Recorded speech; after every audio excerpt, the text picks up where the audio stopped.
বাংলাদেশের খেলা তো এখন দেখি না, তারপরেও মাঝে মধ্যে মন চায় যে একটু স্কোরটা দেখি।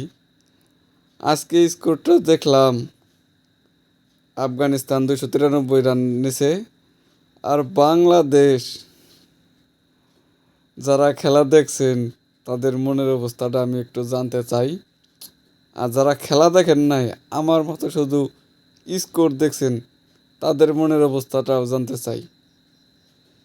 কি যে খেলাইছে, এত সুন্দর করে খেলছে, সোনার ছেলেরা সোনার খেলা খেলছে, তাদের প্রশংসা। আপনি খেলা দেখেন আর না দেখেন, তাদের প্রশংসা করতেই হবে। এই যে কয়দিন ধরে যে 20 ওভার খেলা খেললো না, ওই 20 ওভার খেলছে, বেশি খেলবো না, কারণ বেশি খেললে সময় নষ্ট হবো। ওই 20 ওভারই খেলছে, রানটা একটু কমে গেছে, কারণ ধৈর্য সহকারে খেলছে।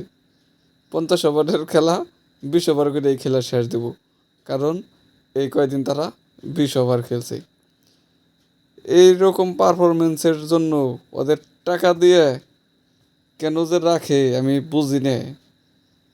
যে ম্যাচ হারবো, ওই ম্যাচ বা সিরিজ খারাপ খেলবো, অগ বেতন কেটে নেওয়া দরকার, তাহলে সে ওদের একটা উচিত শিক্ষা দরকার। এইরকম বাজে। এই T20-তে আমরা ভাবছিলাম যে বাংলাদেশ খুব একটা ভালো পারে না, ওডিআই খুব ভালো পারে। এই T20-তে যেয়ে নিয়ে হোয়াইট ওয়াশ করলো, আর ওডিআই ম্যাচে যেয়ে ওরা কী যে করলো, হোয়াইট ওয়াশ হয়ে আইলো।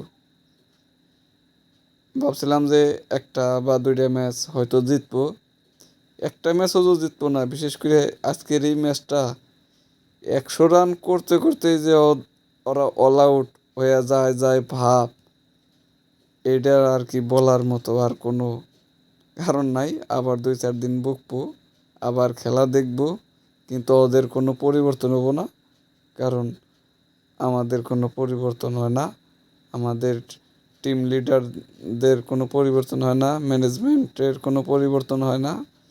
জিতলো না হারলো ওইটা বড় কথা না, খেলতে হবে এইটাই বড় কথা।